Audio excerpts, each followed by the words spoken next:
Friends, இன்னைக்கு வீடியோவில் காது இரைச்சல் பற்றி தான் பார்க்க போகிறோம். அதாவது எனக்கு வந்து காதில் ஒரு மாதிரி யாரோ பேசுகிற மாதிரி கேட்குது, எனக்கு காதில் அப்படியே இறையும், அதுக்கப்புறம் ஏதோ பேசுகிற மாதிரி கேட்குது. உடம்புல ஹை இன்சுலின், ஒரு ஹார்மோன் இம்பேலன்ஸ் நடக்குது இல்லையா? இந்த ஒரு ரெமெடி வந்து ஒரு 3 நாள் நீங்கள் எடுக்கும் போதே உங்கள் உடம்புல அந்த இழந்த பி விட்டமின்ஸ் எல்லாத்தையும் கொண்டு வரும். ரொம்ப ரொம்ப ரொம்ப ரொம்ப அருமையாக ஹெல்ப் பண்ணுற ஒரு முத்திரை இந்த காது இரைச்சலுக்கு. இதுக்கு அக்குபஞ்சரில் காதை சுற்றி நிறைய புள்ளிகள் இருக்குது. உங்களுக்கு கொஞ்சம் கொஞ்சமாக அந்த காதில் அந்த ஒரு இரைச்சல் ரொம்ப இருந்த ஒரு விஷயம் வந்து கண்டிப்பாகவே குறையும். Hi friends, welcome back to my channel. Friends, இன்றைக்கி வீடியோவில் காது இரைச்சல் பற்றி தான் பார்க்க போகிறோம். அதாவது டினிட்டிஸ் அப்படின்னு நம்ம சொல்கிறோம். ஸோ இதோட பிரச்சனைகள் நிறைய பேர் இது வந்து ஒரு அமானுஷ்யம் அப்படின்லாம் பேசுகிறாங்க. அதாவது எனக்கு வந்து காதில் ஒரு மாதிரி யாரோ பேசுகிற மாதிரி கேட்குது, எனக்கு காதில் அப்படியே இறையும், அதுக்கப்புறம் ஏதோ பேசுகிற மாதிரி கேட்குது அப்படிங்கலாம் நம்ம சொல்லி கேள்விப்பட்டிருக்கோம். ஸோ இந்த ஒரு பிரச்சனைக்கு ஆக்சுவலாக இதுதான் காரணம் அப்படின்னு ஒரு பிரச்சனைகளை இன்னும் வந்து சயின்டிஃபிக்காவோ இல்லை ரிசர்ச்சர்ஸோ நம்மளுக்கு வந்து சொல்லலை. பட் ஆனால் ஜென்ரலாக நியூட்ரிஷனோட அடிப்படையில், உணவுகளின் அடிப்படையில் பார்க்கும்போது இதுக்கான காரணங்கள் இருக்குது. என்ன அப்படின்னா, நம்ம உடம்புல எப்போ வந்து ஹை குளுக்கோஸ், அதே மாதிரி ஹை இன்சுலின். இப்போ எல்லாரும் ஈஸியாக சொல்லிடுறோம், எனக்கு வந்து சுகர் இல்லை அப்படின்னு நிறையா பேர் சொல்ல கேள்விப்பட்டிருப்போம். எனக்கு சுகர் இல்லை, ஆனாலும் எனக்கு இந்த பிரச்சனை இருக்குது அப்படின்னு சொல்கிறோம். சரி, சுகர் இல்லை அப்படின்னா ரத்தத்தில் அந்த ஒரு சுகர் கரெக்டாக எக்ஸ்ட்ரா சுகர்ஸ் வெளியேறிட்டுருக்கிற வரைக்கும், நம்ம உடம்போட செல்ஸ்கள் ஏற்றுட்ருக்கிற வரைக்கும் நம்மளுக்கு ரத்தத்தில் தெரியாது. பட் அது இருக்குது. அதே மாதிரி எப்போ ஹை இன்சுலின் வரும் அப்படின்னா, இந்த மாதிரி நீங்கள் அதிகமான கார்போஹைட்ரேட் சாப்பிட அந்த இடத்துல ஹை இன்சுலின் வந்து அதை வந்து செல்குள்ளே கொண்டு போகிறதுக்காக அது வந்து போராடி நிறைய வந்து க்ரியேட் பண்ணிகிட்டே இருக்கும் இந்த இன்சுலினை. ஆனாலுமே உங்கள் செல்ஸ்க்கு தேவையற்றது இல்லாமல் நிறைய நீங்கள் கொடுத்துட்டே இருக்கும்போது உங்கள் ரத்தத்தில் ஹை இன்சுலின் வந்து இருக்கும். அட்லீஸ்ட் குளுக்கோஸ் வெளியேற பிரச்சனைகள், வெளியேறதுக்குரிய வேலைகள் நீங்கள் பண்ணும்போது குளுக்கோஸ் வந்து வெளியேறிடும். உங்களோட ஆர்கன்ஸ் நல்லா இருக்குது, லைக் கிட்னிலாம் நல்லா எஃபெக்டிவாக இருக்கிற வரைக்கும் அது வெளியேற்றிட்டு இருக்கும். ஆனால் இந்த ஹை இன்சுலின் அப்படிங்கிறது இல்லையா, நீங்கள் சாப்பிட்ற சாப்பாட்டுக்காக ப்ரொடியூஸ் ஆகிற அந்த ஹை இன்சுலின் இந்த பிரச்சனைகளை தூண்டுதுன்னு சொல்கிறாங்க. ஸோ இது ஹை இன்சுலின் வரும்போது இன்னொன்று நரம்புகளை பாதிக்குது.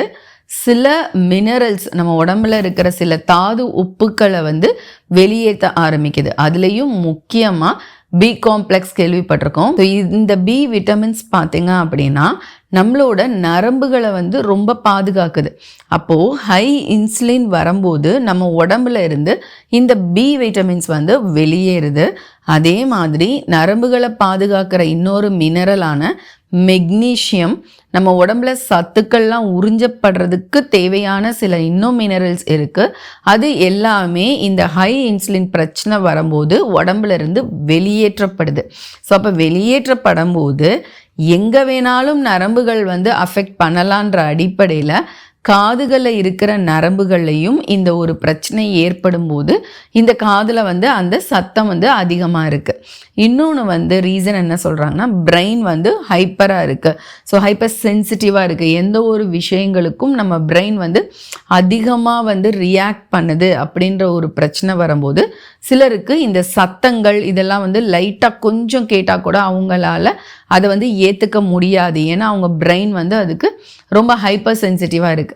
ஏன் பிரெயின் ஹைப்பர் சென்சிட்டிவாக இருக்குங்கிறதுக்கு என்ன காரணங்கள் சொல்கிறாங்க அப்படின்னா, நம்மளுக்கு வந்து எல்லா பாகங்களையும், லைக் நம்ம வந்து நடக்கிறோம், ஓடுறோம், கை காலுக்கெல்லாம் எனர்ஜி இல்லாதப்ப நம்ம லிவர் வந்து கிளைகோஜனை ஸ்டோர் பண்ணியிருக்கோம், எக்ஸ்ட்ரா அந்த குளுக்கோஸை.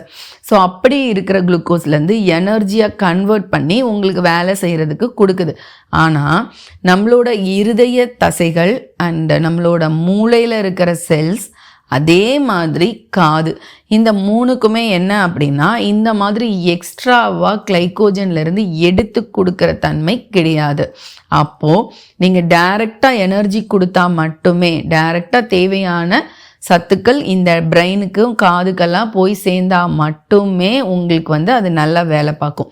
அப்போ இந்த ஹை இன்சுலின் வரும்போது நீங்கள் அதிகமாக சுகர் சாப்பிடும்போது, இனிப்பு பொருட்களும் கார்போஹைட்ரேட்டும் அதிகமாக சாப்பிடும்போது உங்கள் பிரெயினுக்கு தேவையான கரெக்டான ஒரு எனர்ஜி வந்து போய் சேரலை அப்படின்ற ஒரு தடை ஏற்படும். அதுக்கப்புறம் தான் உங்களுக்கு இந்த பிரச்சனை வந்து ஆரம்பிக்கும். ஒரே ஒரு எக்ஸப்ஷன் தான், ரொம்ப சத்தத்திலே வேலை பார்க்குறவங்களுக்கும் ரொம்ப வெளிச்சத்தில் பண்ணனால ரொம்ப வெளிச்சமாக இருக்கிற இடங்களே ரொம்ப நேரம் வேலை பார்க்குறவங்களுக்கும் இந்த பிரெயினும் காதும் வந்து ஒரு ஹைப்பர் சென்சிட்டிவ் ஆகிறதுக்கு மட்டும்தான் ஒரு தன்மை இருக்குது. அது வந்து உணவுகளோட சேர்க்காம இருக்கிற ஒரு விஷயம். மித்தபடி இந்த இதுக்கு கண்டிப்பாக அதிகமான சுகர், அதனால வர்ற அதிகமான இன்சுலின், அதனால வர்ற சில விட்டமின் அண்ட் மினரல்ஸ் வெளியேற்றம், அதனால நரம்புகள் பாதிக்கப்பட ஆரம்பிக்குது. இப்படிங்கிறது தான் இதோட ஒரு காரணிகள். ஓகே, அப்போ இதுக்கு ரெமெடின்னு பார்த்தோம் அப்படின்னா, அஃப்கோர்ஸ் கண்டிப்பாக ரொம்ப கார்போஹைட்ரேட் சாப்பிட்றத கட் பண்ணணும். நீங்கள் அது மாதிரி இருக்கிறவங்களா, அதனால தான் உங்களுக்கு இந்த பிரச்சனை இருக்கான்றதை நீங்கள் யோசிச்சு பாருங்கள். அப்படி இருந்துச்சு அப்படின்னா பசிக்கு தேவையான அளவுக்கு உணவுகள் எடுங்க. அதுலேயும் நல்ல ப்ரோட்டீன் எடுத்து கார்போஹைட்ரேட்டை கொஞ்சம் குறைங்க. இனிப்புகள், இந்த காதில் இந்த மாதிரி இரைச்சல் வந்துட்டாலே அந்த பிரச்சனை சரியாகிற வரைக்கும் டைரக்ட் சுகர் 100% கட் பண்ணுங்கள். உங்களோட உணவுகள்லேருந்து அதை எடுத்துருங்க. ஈவன் சின்ன பிள்ளைங்களுக்கு வந்தாலுமே அட்லீஸ்ட் அவங்களுக்கு வந்து பிஸ்கட்ஸ், அந்த மாதிரி இனிப்பு, சாக்லேட்டு, இந்த மாதிரி டைரெக்டாக கொடுக்குற அந்த ஒரு விஷயம், இனிப்பு கொடுக்குற அந்த ஒரு விஷயத்தையாவது வந்து கட் பண்ணுங்கள். அதே மாதிரி சாப்பாடு கார்போஹைட்ரேட் நிறையா எடுக்கிறாங்கன்னா அதுக்கு தேவையான ஃபிசிக்கல் ஆக்டிவிட்டீஸ் வந்து பண்ணுறாங்களா அப்படிங்கிறத நீங்கள் ஃபஸ்ட்டு பாருங்கள். அதுக்கடுத்து நான் சொன்ன மாதிரி உடம்புல ஹை இன்சுலின், ஒரு ஹார்மோன் இம்பேலன்ஸ் நடக்குது இல்லையா, இதை சரி பண்ணுறதுக்கு இதுதான் ஒரு ரெமெடி, முக்கியமான ஒரு ரெமெடியும் கூட நீங்கள் எடுத்துக்கலாம். ஸோ இதுக்கு நல்ல தண்ணி கொதிக்க வச்சுட்டு 1 பிஞ்ச் கிராம்பு, 2 பிஞ்ச் பட்டை, அதுதான் இந்த இடத்துல மருந்து அப்படின்னாலே அந்த சிலோன் பட்டைன்னு சொல்லுவாங்க. ஸோ அதில் 2 பிஞ்ச் போடுறதும், 1 பிஞ்ச் கிராம்பு வந்து உங்களுக்கு எங்கே வலிகள், இந்த மாதிரியான பிரச்சனைகள் இருந்தாலும், இந்த மாதிரி ஓவர் சென்சிட்டிவ் பிரச்சனைகளுக்கும் இந்த கிராம்பு, ஏன்னா இது வந்து ஒரு ஆன்டிஹிஸ்டமினே எங்கே வரும்னா உங்கள் பாடி ரொம்ப ரியாக்ட் பண்ணுது அப்படின்னா தான் இது உருவாகும். ஸோ அதுக்காக 1 பிஞ்ச் வந்து இந்த கிராம்பு, 2 பிஞ்ச் பட்டை, 2ஐயும் போட்டுட்டு தேன் வந்து ரொம்ப ஒரு 1/2 டீஸ்பூன் மட்டும். தேன் குடிக்காமல் எடுத்துக்கிறதே ரொம்ப நல்லது. பட் உங்களால் அந்த ஒரு கசப்பை எடுத்துக்க முடியலன்னா ஒரு 1/2 டீஸ்பூன் மட்டும் தேன் கலந்து குடிக்கலாம். பட் நீங்கள் ஒரு டயபெட்டிக் பேஷண்ட்டாக இருக்கீங்கன்னா இந்த இடத்துல பிரச்சனையே ஹை இன்சுலின் தான் அப்படிங்கிறதுனால கண்டிப்பாக நீங்கள் வந்து தேனை அவாய்ட் பண்ணிவிட்டு பட்டையும் கிராமும் போட்ட அந்த ஒரு டீயே குடிக்கலாம். எத்தனை தடவை? ஒரு நாளைக்கு 2 தடவை குடிக்கலாம். காலையில் எம்டி ஸ்டொமக்கில் தான் இதை குடிக்கணும்னு அவசியம் கிடையாது. ஏன்னா ஒரு சிலருக்கு அல்சர் பிரச்சனை இருக்கும்போது இது கொஞ்சம் இரிட்டன் பண்ணும். அதனால மார்னிங் சாப்பிட்ட உடனே வந்து நீங்கள் இதை குடிக்கலாம். அதே மாதிரி சாயங்காலம் வந்து டீ குடிக்கிறதுக்கு பதிலாக கொஞ்சம் அந்த தேன் கலந்து இதை ஒரு டீ மாதிரி நீங்கள் குடிக்கலாம். இந்த ஒரு ரெமெடி வந்து ஒரு 3 நாள் நீங்கள் எடுக்கும் போதே உங்களுக்கு கொஞ்சம் கொஞ்சமாக அந்த காதில் அந்த ஒரு இரைச்சல் ரொம்ப இருந்த ஒரு விஷயம் வந்து கண்டிப்பாகவே குறையும். ஏன்னா எந்த ஒரு இன்ஃபெக்ஷன் இருந்தால் கூட இந்த கிராம்பு வந்து உங்களுக்கு அதை வந்து ரெக்டிஃபை பண்ணிக்கிட்டே வரும். ஸோ அதனாலையும் இந்த பிரச்சனை வந்து குறைய ஆரம்பிக்கும்.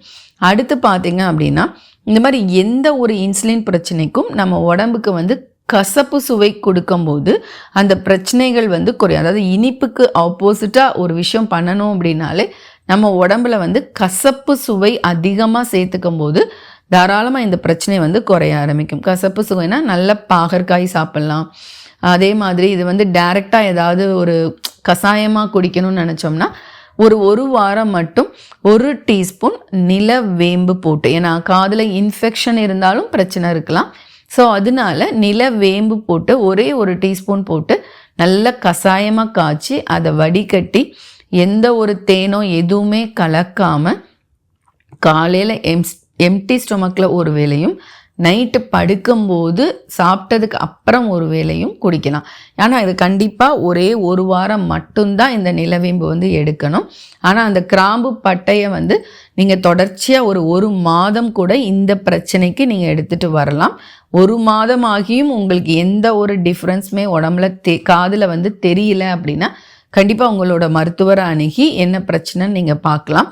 இது ஏன்னா அது வந்து காது சம்பந்தமான ஒரு இன்டீரியராக உள்ள ஒரு பிரச்சனை இருக்குது, ஏதோ ஒரு ட்ராமா, அதாவது ஒரு அஃபெக்ட் ஆகிருக்கு, காதில் அடிபட்டிருக்கு அப்படின்னாலும் ரேராக இரைச்சல் இருக்கும்.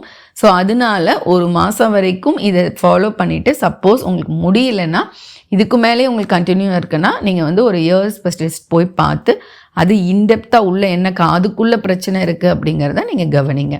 ஸோ இதுக்கு ஒரு முத்திரை இருக்குது, ரொம்ப ரொம்ப ரொம்ப ரொம்ப அருமையாக ஹெல்ப் பண்ணுற ஒரு முத்திரை இந்த காது இரைச்சலுக்கு. அது வந்து இந்த நடுவிரல், அதை கொண்டு வந்து இப்படி மடித்து வச்சுக்கோங்க. இது வந்து ஆகாய பூதத்தை குறைக்கிற ஒரு முத்திரை. அதை வந்து நல்லா இப்படி மடித்து பெருவிரல் வச்சு இதை அமுக்குங்க. ஸோ இது வந்து என்னென்னா, இது வந்து யூஸ்வலாக மனம் சம்மந்தப்பட்ட எல்லா பிரச்சனைகளுக்கும் கூட, நிறைய விதமான மனம் சம்மந்தப்பட்ட பிரச்சனைகளுக்கும் இந்த முத்திரை வந்து நம்ம பரிந்துரைக்கிறோம். ஆகாயம் அதிகமானாதான் மனம் சம்மந்தப்பட்ட பிரச்சனைகள் வரும். அதே சமயத்தில் ஆகாயம் குறைவாக இருந்தாலும் இந்த பிரச்சனை வரும். ஸோ அதை பேலன்ஸ் பண்ணுற ஒரு முத்திரை தான். இதை ஒரு நாளைக்கு 3 வேளை கொஞ்சம் வயிறு எம்டியாக இருக்கும்போது 10 நிமிடம் மட்டும் செஞ்சுட்டு வாங்க. ஸோ இந்த ஒரு முத்திரை அந்த டைம் உங்களோட ரிசல்ட் நல்லா கொடுக்கும். அதாவது இப்போ ரொம்ப இரைச்சல் இருக்கு, எங்கேயோ இருக்கீங்க, ஒரு மாதிரி உட்காரவே முடியல அப்படின்னா கூட இந்த முத்திரை பண்ணும்போது இம்மிடியேட்டாகவே உங்களுக்கு வந்து ஒரு ரிசல்ட் இருக்கும். அதுக்கப்புறம் இதுக்கு அக்குபஞ்சரில் காதை சுற்றி நிறைய புள்ளிகள் இருக்குது. ஸோ அந்த விதத்தில் இந்த காதுக்கு முன்னாடி இங்கே ஒரு பள்ளம் இருக்கும், இப்படி வாயை திறந்துக்கோங்க,